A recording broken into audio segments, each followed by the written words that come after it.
Mateus, capítulo 14. Por aquele tempo, o tetrarca Herodes soube da fama de Jesus e disse aos que o serviam: Este é João Batista. Ele ressuscitou dos mortos e por isso forças miraculosas operam nele. Porque Herodes, havendo prendido João, o amarrou e pôs na prisão por causa de Herodias, mulher do seu irmão Filipe.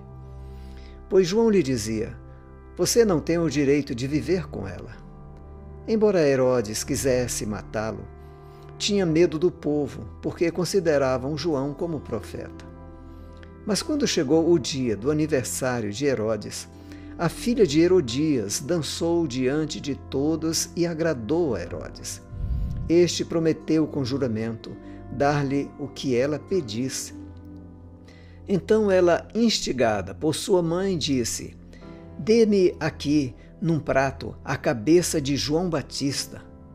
O rei ficou triste, mas por causa do juramento e dos que estavam com ele à mesa, ordenou que o pedido fosse atendido. Assim, deu ordens para que João fosse decapitado na prisão. A cabeça foi trazida num prato e dada à jovem, que a levou à sua mãe. Então vieram os discípulos de João, levaram o corpo e o sepultaram. Depois foram e anunciaram a Jesus. Jesus, ouvindo isto, retirou-se dali num barco para um lugar deserto, à parte. Ao saberem disso, as multidões vieram das cidades, seguindo-o por terra. Ao desembarcar, Jesus viu uma grande multidão e compadeceu-se dela e curou os seus enfermos. Ao cair da tarde, os discípulos se aproximaram de Jesus e disseram: Este lugar é deserto e já é tarde.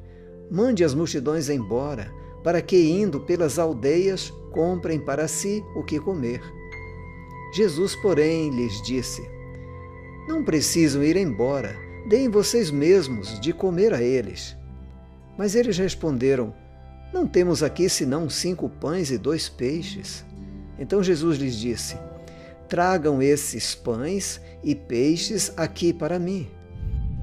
E tendo mandado que a multidão se assentasse sobre a relva, pegando os 5 pães e os 2 peixes, erguendo os olhos para o céu, os abençoou. Depois, tendo partido os pães, deu-os aos discípulos e estes deram às multidões. Todos comeram e se fartaram, e ainda recolheram 12 cestos cheios dos pedaços que sobraram.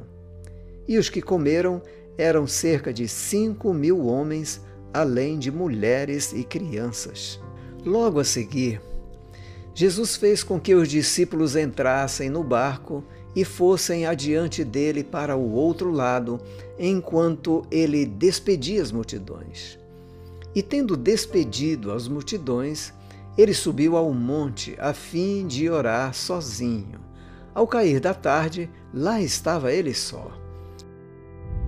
Entretanto, o barco já estava longe, a uma boa distância da terra, açoitado pelas ondas, porque o vento era contrário.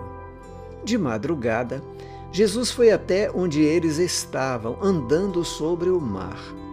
Os discípulos, porém, vendo-o andar sobre o mar, ficaram apavorados e disseram: É um fantasma!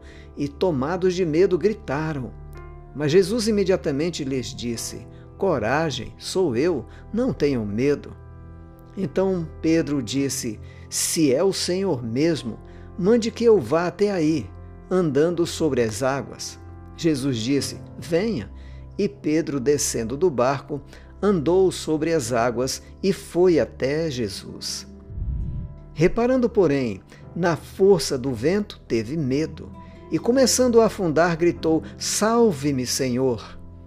E prontamente Jesus, estendendo a mão, o segurou e disse: Homem de pequena fé, por que você duvidou? Subindo ambos para o barco, o vento cessou, e os que estavam no barco o adoraram, dizendo: Verdadeiramente o Senhor é o Filho de Deus. Estando já no outro lado, chegaram à terra de Genezaré. Quando as pessoas daquela terra o reconheceram, mandaram avisar em todos aqueles arredores e lhe trouxeram todos os enfermos. E pediam-lhe que, ao menos, pudessem tocar na borda da sua roupa. E todos os que tocavam nela ficaram curados.